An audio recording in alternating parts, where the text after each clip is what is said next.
On this video, it's one of two parts. It's one of two videos on this one problem. It's just an example of sketching the graph of a trigonometric function.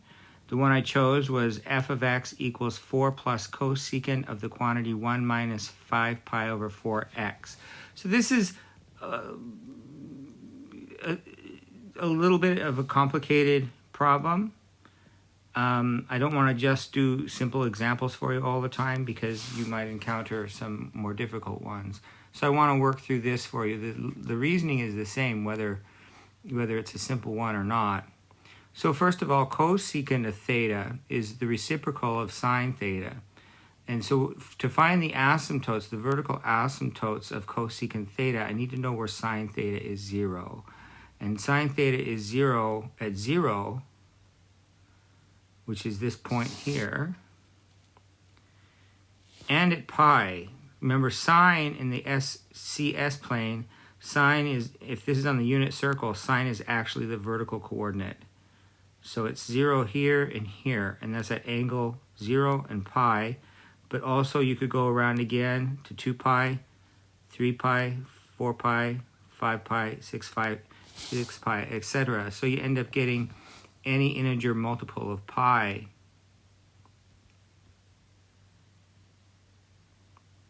Like that. Okay, so sine theta equals 0 when theta equals pi times k for k any integer. That's how we write that. And we do a lot of things where we write this out, so you have to get used to writing this.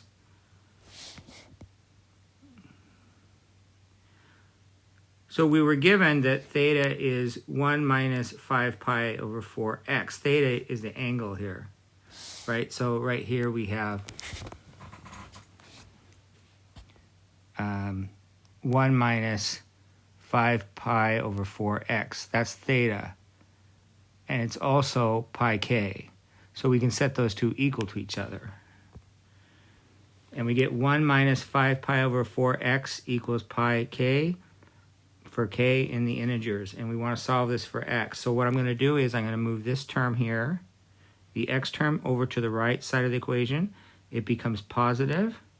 And move this pi k term to the left side, it becomes negative. So I get this, 1 minus pi k equals 5 pi over 4x.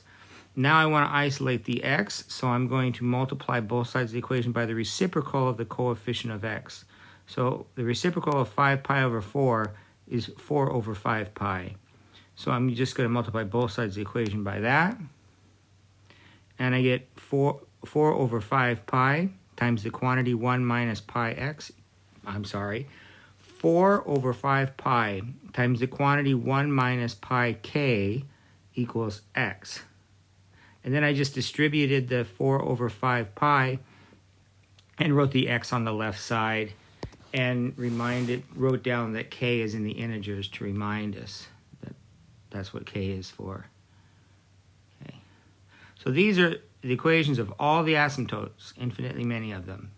So when I graph the asymptotes, I can graph when k is 0, which would be x equals, the vertical line x equals 4 over 5 pi. And then I can use k is 1, and I'll get x equals 4 over 5 pi minus 4 pi. And I could go in the other direction too. When k is negative, go up 4 pi. So basically, I get the first one, and then I go left or right 4 over 5, and then left or right another 4 over 5, etc. to get the rest of the vertical asymptotes. Okay, so I'm going to graph it on the next page because I didn't have quite enough room on this page, so I want to find a few more properties of this. One, you have a vertical shift of 4 that comes from this right here. So as with any other function, if you add 4 to it, it'll go up 4. So that's what's happening there. So the center, the line on which it's centered, which originally would be the x-axis, is now moved up to the y equals 4, to the horizontal line y equals 4.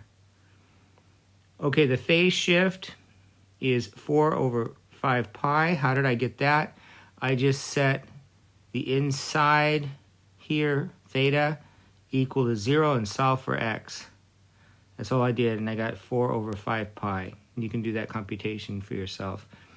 The period is 8/5. How did I get that? Well, first of all, you find the frequency, which is 5 pi over 4 divided by 2 pi, and you get 5 over 8.